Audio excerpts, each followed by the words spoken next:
Baik, bismillahirrahmanirrahim. Assalamualaikum warahmatullahi wabarakatuh. Para peserta didik yang saya hormati, syukur alhamdulillahirabbil alamin.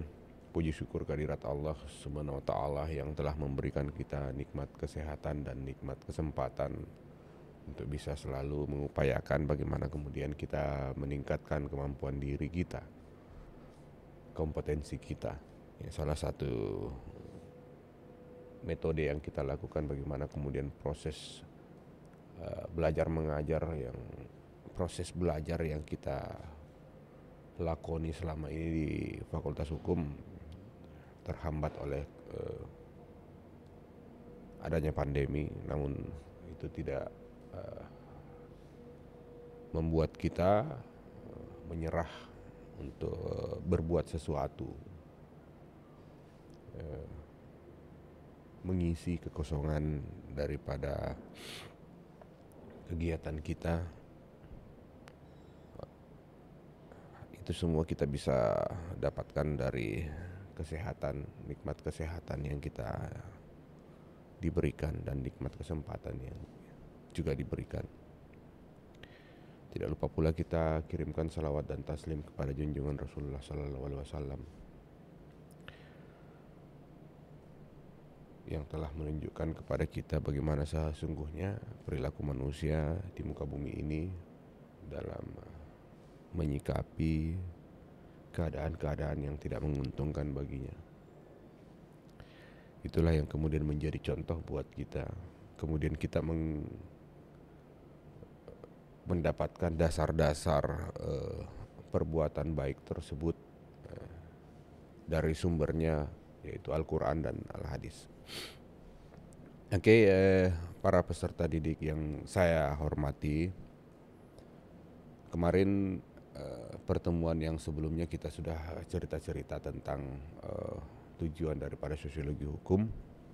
Hari ini kita masuk pada fungsinya.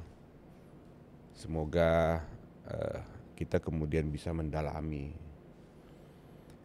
kita kemudian bisa memahami, kita bisa mengaplikasikan.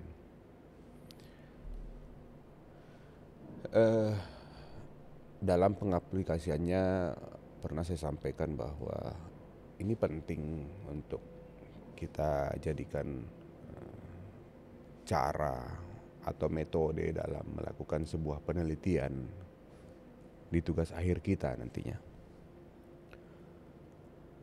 Cara ini kemudian bisa memberikan hal-hal yang dibutuhkan untuk menyempurnakan sebuah hukum ke depannya. Jadi memang ada keinginan kita untuk melakukan pemutakhiran norma-norma hukum, karena masyarakat ini terus berkembang, terus berubah, hukum pun ikut berubah. Olehnya dibutuhkan pemutakhiran hukum. Pemutakhiran hukum ini salah satu jalan untuk memutakhirkan hukum itu dengan menggunakan pendekatan ilmu sosiologi hukum. Nah, sedikit saya sampaikan kilas apa yang kita pahami, apa yang setelah saya sampaikan di video sebelumnya, bahwa sebenarnya sosiologi hukum ini ya penyelidikannya dilakukan pada lapangan sosiologi ya. Jadi ia meminjam hukum meminjam kacamata sosiologi melihat hukum di tengah masyarakat. Jadi ketika sosiologi of law ini melakukan penyelidikan pada lapangan sosiologi, ia kemudian membahas hubungan-hubungan antara fenomena-fenomena kehidupan berkelompok dengan hukum. Ya. Jadi ada pembahasan ya dari sebuah hubungan antara fenomena-fenomena kehidupan berkelompok dengan hukum. pembahasan ini sangat penting. Hasil daripada pembahasan ini memberikan masukan pada konsep pemutahiran hukum, pemutahiran norma yang kita sadari bahwa tujuan daripada sosiologi hukum ya ingin memutahirkan norma, ya salah satunya ya. Jadi sociological jurisprudence kemudian berbeda dengan sosiologi hukum, tapi tetap mengkaji tentang bagaimana masyarakat ya, sebuah masyarakat dengan hukum ya. Jadi kalau sociological of law itu kemudian melihat hubungan-hubungan dan fenomena-fenomena antar kelompok ya dengan hukum, sociological of law hanya kemudian memperhatikan hal-hal yang tidak diperhatikan oleh sosiologi hukum, sociological of law. Di antaranya dia melakukan kajian mendalam juga dengan upaya melihat pertalian ya antara hukum dan masyarakat. Ya. Serta bagaimana penyesuaian hubungan penertiban perilaku yang menyangkut kehidupan berkelompok. Jadi ketika kita melihat upaya hubungan pertalian ya, melihat hubungan pertalian antara masyarakat dan hukum, disinilah lapangan sociological of law diaplikasikan ya. Seseorang atau penstudi ilmu hukum ya, seperti kita ingin selalu berupaya setelah adanya perilaku masyarakat yang tertib tersebut, kira-kira di mana letak hubungan pertalian antara sebuah kelompok masyarakat dengan hukum tersebut? Apa yang mempengaruhinya? Ya. Apa perilaku yang dilakukan sehingga adanya penyesuaian hubungan penertiban, yaitu hukum. Ya. Adanya penyesuaian hubungan penertiban dengan menggunakan hukum sehingga membentuk sebuah perilaku yang ideal bagi masyarakat. Nah, ini yang kemudian dikaji secara mendalam oleh lapangan sociological jurisprudence. Nah, kita kembali pada fungsi sosiologi hukum sebagaimana inti daripada pertemuan kita hari ini. Para peserta didik yang saya hormati, ya dengan mempelajari ilmu sosiologi hukum ini, kita kemudian berupaya mengamati apakah hukum dan peraturan yang ada dapat berjalan baik di tengah masyarakat. Ya. Jadi nanti dengan kita mempelajari sosiologi hukum ini, harapan kita kemudian kita bisa menjadi terus peneliti ya, meneliti ya, mengembangkan ilmu hukum kita. Kita meneliti dengan pengamatan kita sehari-hari. Apakah hukum dan peraturan yang ada dapat berjalan dengan baik di tengah masyarakat? Ini mata kuliah ini kemudian mengantar kita untuk ya aktif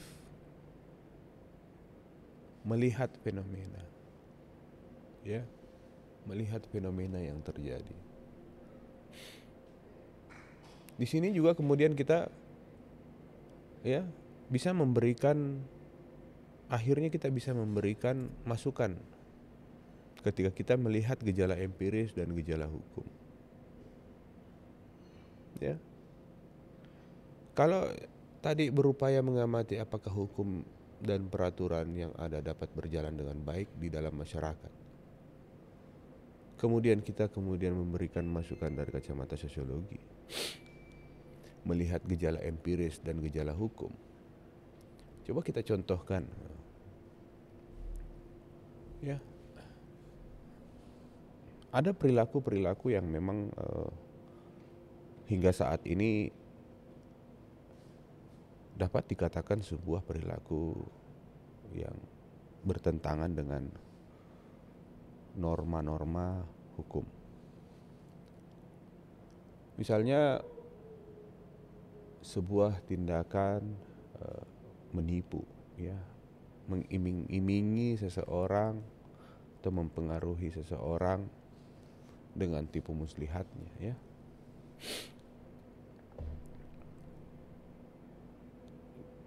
Waktu kejadian itu dilakukan semasa tindakan kita masih secara langsung, ya, real life, ya, artinya kita bertemu langsung, itu memang bisa ketahuan tidak sesuai dengan rasional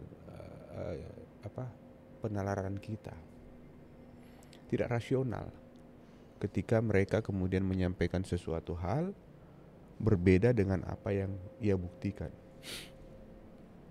sehingga kelihatan bahwa ini ada tipu muslihat atau ada mencoba untuk mempengaruhi orang untuk melakukan sesuatu atau tidak melakukan sesuatu.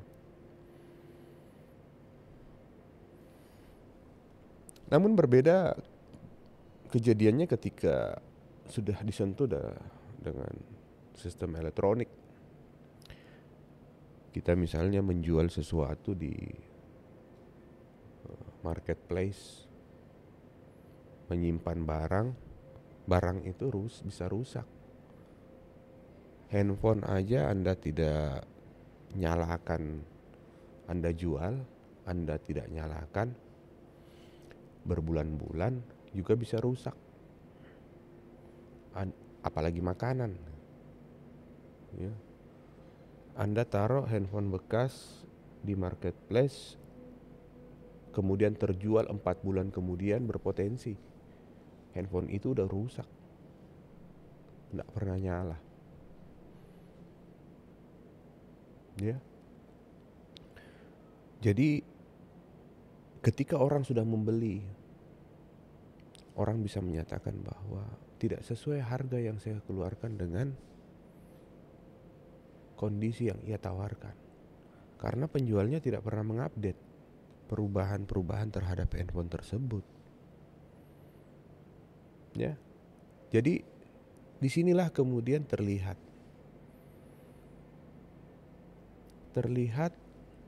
dari lapangan dari kacamata sosiologi bahwa ada gejala empiris, yaitu masyarakat yang tidak mau mengupdate informasi terakhir sebuah produk, dan gejala hukum. Harus dibentuk dengan gejala hukum ini, mengartikan bahwa harus dibentuk sebuah pedoman berperilaku yang ideal dalam bentuk undang-undang dan sesuai peraturan, ya, yang disahkan oleh pemerintah bersama legislatif. Harus ada mungkin perubahan-perubahan dalam hukum, memutakhirkan norma, agar gejala empiris itu, yaitu masyarakat sebagai penjual yang tidak mengupdate informasi elektroniknya, itu harus diberikan pedoman berperilaku, supaya tidak ada lagi yang dirugikan di kemudian hari, ya. Nah, kalau itu sudah ada aturannya, kemudian dilihat oleh sosiologi dengan fungsi sosiologi hukum ini. Apakah kemudian aturan itu diberlakukan oleh masyarakat atau tidak? Misalnya sudah ada aturan, Anda harus selalu mengupdate apa yang Anda informasikan di dunia cyber, tapi Anda tidak laksanakan. Nah, disinilah kemudian sosiologi hukum memberikan deskripsi bahwa ada tindakan-tindakan atau perilaku-perilaku yang dapat dibuktikan bahwa masyarakat itu tidak mengindahkan apa yang telah menjadi syarat untuk melakukan perbuatan yang baik. Nah, selain itu, fungsi sosiologi hukum kemudian bertujuan memperbaiki keadaan-keadaan yang tak seimbang di tengah masyarakat. Ia kemudian memberikan bahan perbaikan yang diperlukan. Jadi, ia memiliki fungsi yang sangat luar biasa. Ia menyelami keadaan masyarakat dan menemukan sesuatu hal atau inti yang membuat masyarakat tersebut tidak seimbang. Bisa chaos, bisa terjadi kerusuhan dan sebagainya. Ya. Hasil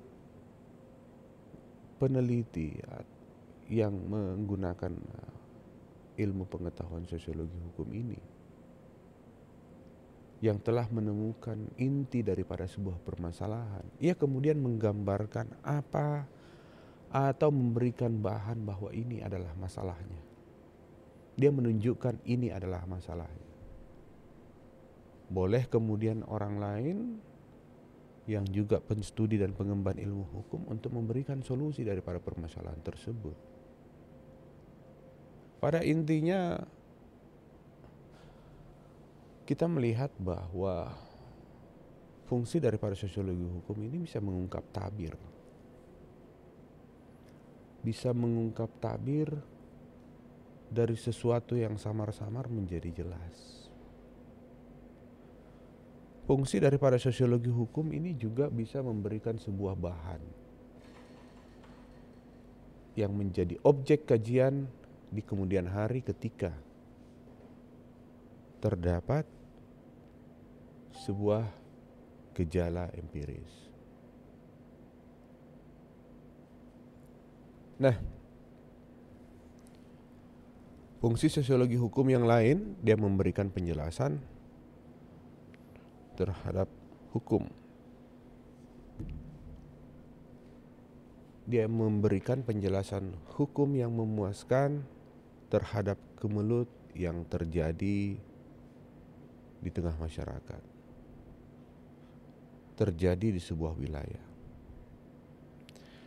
akibat pola normatif yang tidak mampu melakukan hal itu. Ya. Saya tidak mengatakan sebenarnya pola normatif tidak bisa menyelesaikan persoalan. Yang saya ingin sampaikan, pola normatif juga salah satu metode untuk menyelesaikan persoalan di tengah masyarakat. Tapi dibutuhkan kesadaran hukum. Dibutuhkan kesadaran hukum. Nanti kita belajar tentang kesadaran hukum itu tersendiri. Saya hanya sedikit menyampaikan bahwa dengan adanya kesadaran hukum, meskipun tidak ada aparat hukum, ya, kita mampu menjalankan, ya, hukum sebagaimana pedoman berperilaku yang ideal. Nah, jadi dengan adanya hukum, pola normatif yang kemudian menjadi sumber pedoman berperilaku oleh masyarakat, pola normatif ini terkadang tidak mampu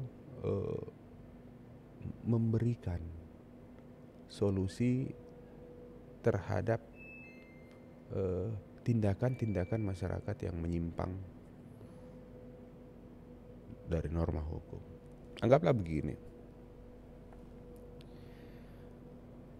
Tentu dalam sebuah wilayah ada kejadian yang tidak memuaskan. Ketika hukum sudah menyampaikan sebuah hal bahwa Anda harus atau Anda berkewajiban untuk melakukan misalnya ini gitu. Misalnya pakai helm gitu. Ya. Pakai helm. Tapi kejadiannya banyak yang kemudian kota-kota besar juga yang masyarakatnya nggak menggunakan helm. Ya, banyak kemudian di kota-kota besar juga yang masyarakatnya nggak menggunakan helm. Kalau ini kemudian kita tangkap semua yang tidak pakai helm ini, ada beberapa hambatan-hambatan yang terjadi seketika. Secara langsung direspon dengan hambatan-hambatan tersebut.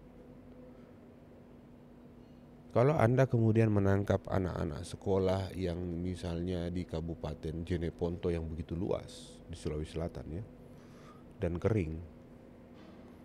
Kalau Anda menangkap mereka tidak pakai helm pergi sekolah, ya potensi daripada daerah tersebut bisa semakin mundur. Tapi kalau kita menjelaskan, ya, memberikan penjelasan hukum yang dapat memuaskan mereka bahwa helm itu perlu, maka mereka kemudian dapat menggunakan helm. Ada perubahan yang signifikan insya Allah. Dapat mempengaruhi dan melakukan terjadinya perubahan yang signifikan terhadap murid-murid sekolah yang ingin pergi sekolah menggunakan kendaraan bermotor. Dengan menyelami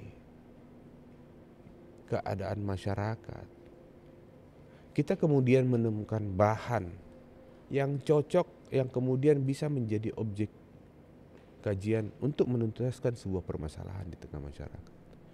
Kita menyelami di tengah masyarakat, kira-kira bahan apa yang cocok untuk membuat perilaku masyarakat tersebut dapat mengikuti aturan. Ya.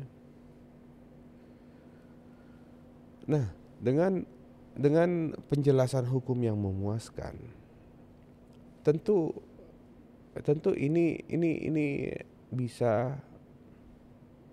hanya bisa dilakukan dengan menyelami kondisi masyarakat, kondisi geografis atau wilayah. Kalau di Jeneponto kita tidak kasih mereka kesempatan untuk boleh bawa motor ke sekolah, kita tidak kasih kesempatan tersebut, maka di sektor pendidikan mungkin mengalami penurunan. Dapat diprediksikan juga sektor kejahatan juga semakin meningkat karena tingkat pendidikan yang minim.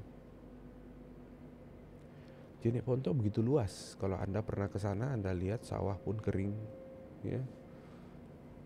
Sawah tada hujan saja kering, begitu luas. Mereka melewati pematang sawah pakai motor, ya. Di mana pematang sawah itu hampir saya katakan tidak ada kendaraan lain selain motor-motor anak sekolah misalnya. Pada saat jam-jam sekolah, jam-jam berangkat sekolah dan pulang sekolah. Ya. Jadi kalau kita bilang tidak berbahaya, tentu berbahaya kalau dia tidak pakai helm. Kalau dia kemudian tidak memiliki skill yang cukup baik untuk menguasai motor, mereka jatuh, kepalanya terbentur ya. Ya. Kalau kita berpikir tentang surat izin mengemudi, anak SMP nggak punya tuh, nggak bakalan dikasih tuh. Tapi kalau Anda suruh dia jalan kaki, kemungkinan mereka nggak tahan juga. Ya, dimana mereka telah terbiasa naik motor, kemudian Anda menangkapnya dan suruh jalan kaki pergi sekolah.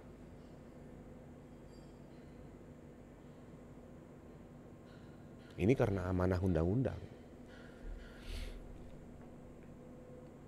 Tapi kalau kita kemudian ingin memberikan solusi kepada mereka, semua terselenggara, amanah daripada aturan itu terselenggara, perilaku mereka sesuai dengan peraturan perundang-undangan, maka kita perlu memberikan penjelasan hukum yang memuaskan kepada mereka.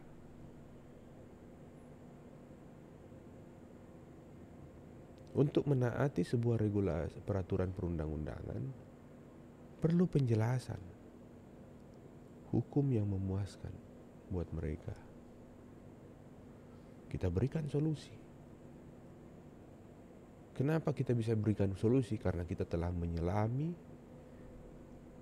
tipikal masyarakat dan menemukan bahan yang bisa dijadikan sebuah solusi untuk masyarakat. Jadi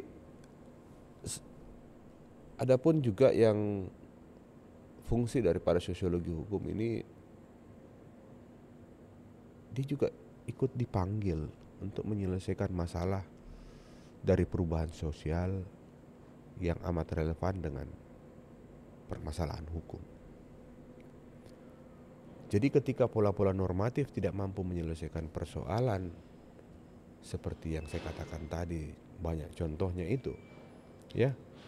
Ini terlihat bahwa benar-benar sosiologi hukum dipanggil untuk menyelesaikan masalah dan perubahan sosial yang amat relevan dengan permasalahan hukum. Dulu bagaimana ketika Undang-Undang Informasi dan Transaksi Elektronik itu tidak ada. Peraturan pemerintah tentang penyelenggaraan sistem dan transaksi elektronik itu tidak ada. Kita bingung bagaimana kemudian bisa berperilaku ideal di tengah masyarakat. Dengan mengamati fenomena masyarakat, gejala masyarakat, maka tentu ada gejala hukum yang harus hadir. Dan ada hukum yang harus hadir dari gejala tersebut. Ya. Olehnya kita tidak mampu mengakomodir kepentingan masyarakat dengan menggunakan hukum melalui pendekatan sosiologi hukum. Oke, terima kasih Anda telah menyimak video pengantar ini. Kita kemudian melanjutkan pembelajaran aktif di kelas daring kita. Sampai bertemu di konten berikutnya dan Assalamualaikum warahmatullahi wabarakatuh.